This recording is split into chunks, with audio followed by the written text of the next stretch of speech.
Sagittarius, this is your reading. Para to sa Sagittarius, guys. You and your person. Tingnan natin ang inyong kaugnayan sa inyong person, Sagittarius. Kung kayo ay nasa relation, titingnan natin ang inyong message about sa inyong person and para sa'yo. Sagittarius, I need ng one message dito. Magkaiba maybe kayo ng kultura ng tao na to o magkaiba kayo ng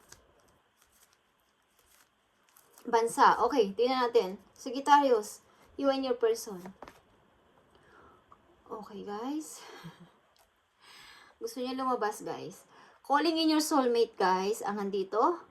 Your prayers, affirmation, and visualization help bring you together.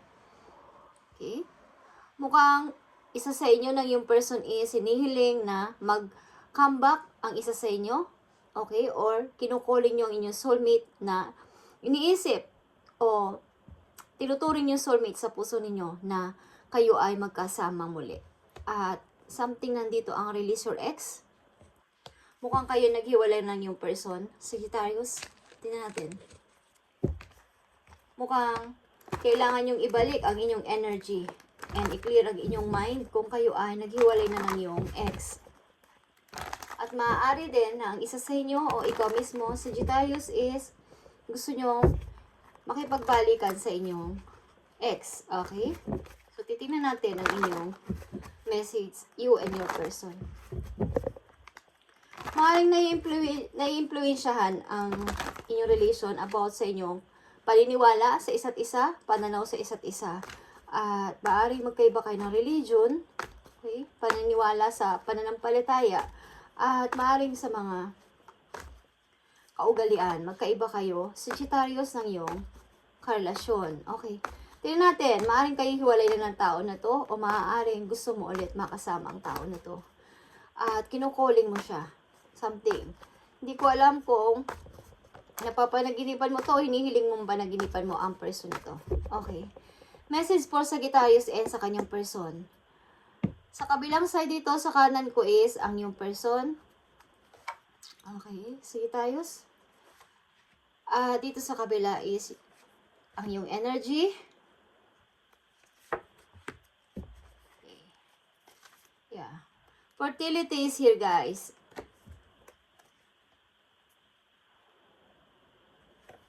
And Four of Swords. Maaaring ang tao na to, ang person na to, sinuturing mo, parang gusto mong makasama sa iyong buhay. Maaaring hinahangaan mo to sa pagiging isa niyang, kung babae siya, Sagittarius, pagiging isa niyang magandang babae at mapagmahal na girlfriend o kaya ay asawa. Okay, Sagittarius. At maaaring mahal mo ang tao na to. But, something na mayroong nangyari sa inyo. Okay, dito sa kabila is ang energy ng yung person. 2 points ito, guys. And 10 of Pentacles. Maaaring ang yung person is naninimbang. Hindi ko alam kung sa dalawang tao o sa kanyang career at sa pag-ibig. But maaaring may tinanggap siyang isang opportunity na maaaring long term ito para sa kanya at magandang opportunity. Okay, magandang kapalaran. Okay, ang yung person maybe ngayon is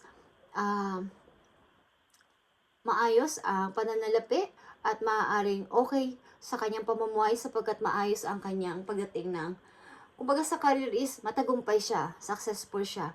At maaaring ang tao na to, Sagittarius, is may pinaninimbangan din sa kanyang buhay. Maaaring pag-ibig versus opportunity. Okay, at energy mo, Sagittarius, 8 of Cups and Grace. Okay.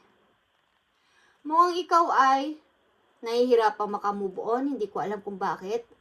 At nandito rin naman ang release your ex. Okay? Kailangan mong i-back ang yung, kumbaga i-back yung energy mo at i-clear mo ang yung energy this time. Hindi ko alam kung ang heart mo ibinigay mo na sa tao na to at parang wala ka ng gana nung mawala siya sa buhay mo. Okay? Wala ka ng gana pa umibig sa kahit kanino.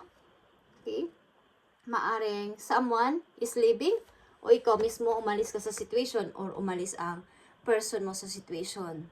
At kayong dalawa ay nahihirapan o ikaw lang ang nahihirapan dito sapagkat ang iyong partner is naka-focus ngayon sa kanyang career. Hindi ko alam kung ang iyong partner is nanimbang din sa situation, ikaw versus opportunity. Okay? But, release your ex, guys. Para maibalik mo na ulit ang energy sa iyong sarili, Sagittarius. Release your ex.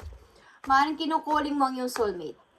Hindi ko alam kung hinihiling mo na minsan is mapanaginipan mo ang iyong soulmate o mapanaginipan mo ang person na to.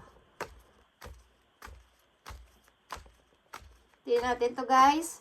Sagittarius, ang inyong message. Yeah, guys. Someone dito is malungkot. Okay, malungkot. Bagamat siya ay nagwi-wish ka ba, Sagittarius? Something. Tingnan natin. Ang energy ng iyong person na iniisip pa rin. At para to sa'yo, Sagittarius. Sa kabilang side. Uy. Ang dami mo parang gustong sabihin. Okay.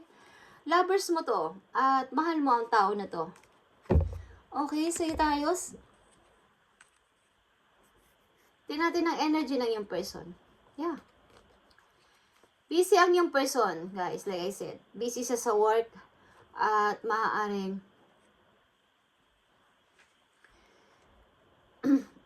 marami siyang gustong patunayan. Marami siyang gustong gawin sa buhay. Maaaring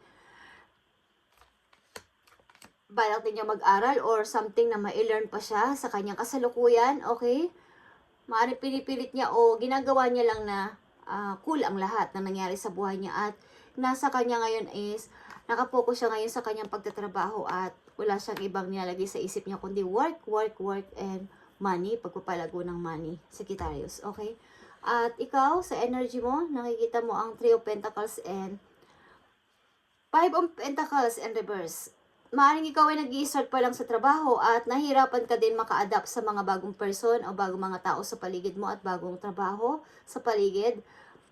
Okay? May mga tao dito na ikaw ay tinatanong-tanong anong nangyari sa'yo, bakit lumipat ka ng work or lumipat ka ng place or sinong kasama mo sa bahay, may naging karelasyon ka ba? Marami nagtatanong sa yung mga ilan na tao dito, maybe. At maaaring ikaw din ay may kakulangan ngayon sa money, Sagittarius, at nahirapan ka. Okay. Sagittarius, release your ex. Maaaring hindi mo pa ma-release ang iyong ex. At nahihirapan ka. Okay. Ang iyong ex ay nagpo-focus na ngayon sa kanyang work. At pagpapalago sa sarili o kaya sa kanyang kaperahan. Okay? Tingnan natin ang maaaring message mo. Gusto mong sabihin sa iyong person, Sagittarius? Gusto mong sabihin, maaaring gusto mong sabihin sa iyong person. Maaaring hindi kayo nagkakatugma sa pananaw at about din to sa maaaring sa pananampalataya. Okay? Maaaring din ang iyong person is nagkaroon ng awakening. Okay? Simula na nangyari ang paghihiwalay na to. Okay, guys?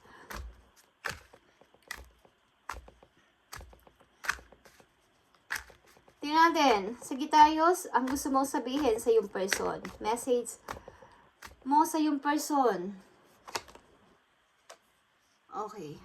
I am afraid to contact you. Okay. Parang gusto mo siyang i-contact o gusto mo siyang tawagan, gusto mo siyang hanapin. But, natatakot ka. Natatakot ka din na baka may kasama na siyang iba. O baka meron na siyang ibang minamahal. Okay? Natatakot ka na baka may iba nang minamahal ang iyong ex, Sagittarius.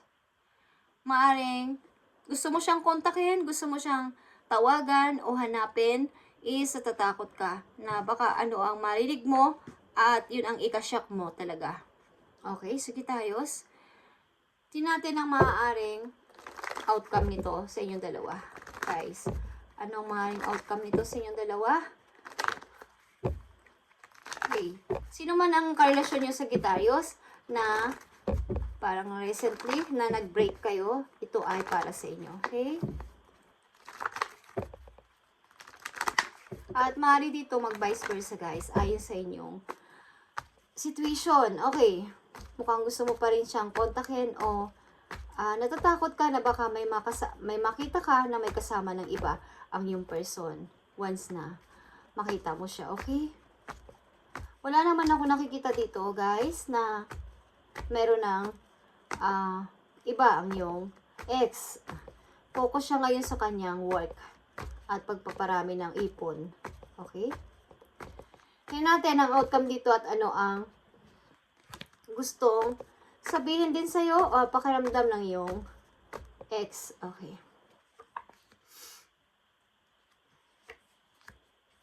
Okay, guys. Nandito ang balance, guys, o justice. Maybe, isa sa inyo sumihingi ng fair na decision. Okay? And someone din dito is something holding pa rin sa relation o sa situation na to. Okay. Yeah. Para sa yung ex, ito ay tapos na. Death and revert ito. Maaring tapos na at maaring ding may konti pang pag-asa. Maaring kung ikaw ay mag-e-effort at ipapakita mo sa yung ex na ikaw ay gustong-gusto mo pa rin siya at humihingi ka ng tawad kung ano man ang nagawa mo sa kanya. At kung mahal ka pa rin ng yung ex is nakahanda naman siya na ikaw ay pagbigyan, maaring magsimula ulit ito sa pagiging magkaibigan yung dalawa. But gumawa ka din ng paraan sa Sagittarius, okay? Mukhang mayroon pa ditong natitira pa namang pag-asa pero ito ay tapos na relation para sa kanya, okay? Sagittarius, nakikita mo to? Four of Cups ang iyong message. Hindi ka talaga dito mapakanali, okay?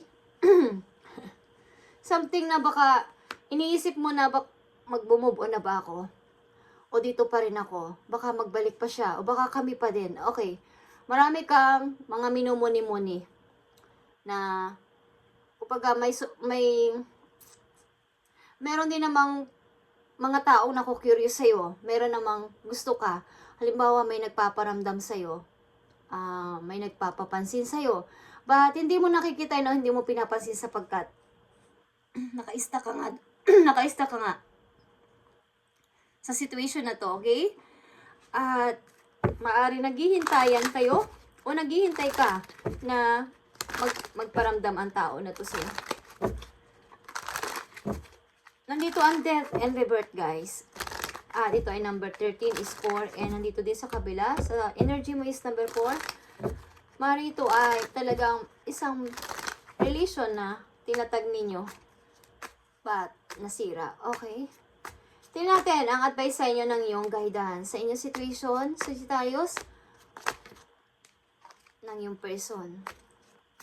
Yeah, ito ay may timing, guys. Kung talagang para pa rin kayo sa isa't isa, mangyayari ito. At kung isa sa inyo ay mag-e-effort dito, gagawa ng paraan, maging magkaibigan man kayo sa umpisa is, magiging okay naman ang lahat, guys. Kung magiging magkaibigan pa rin kayo kahit kayo ay magkahiwalay na, okay? Tingnan natin ang advice sa inyo, Sagittarius, at sa iyong person or sa iyo mismo. Okay, tingnan natin.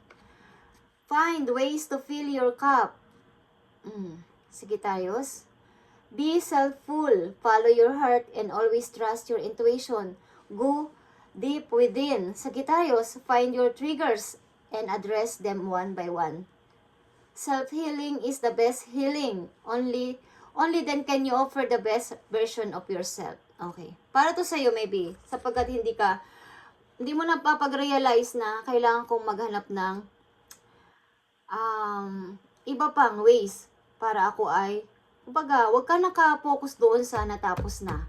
Kung natapos yan, pabayaan mong natapos na at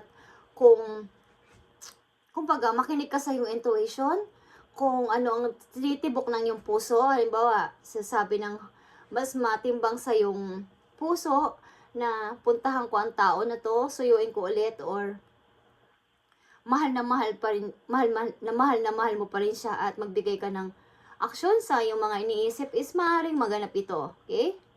Find your triggers and address them one by one. Okay, Sagittarius?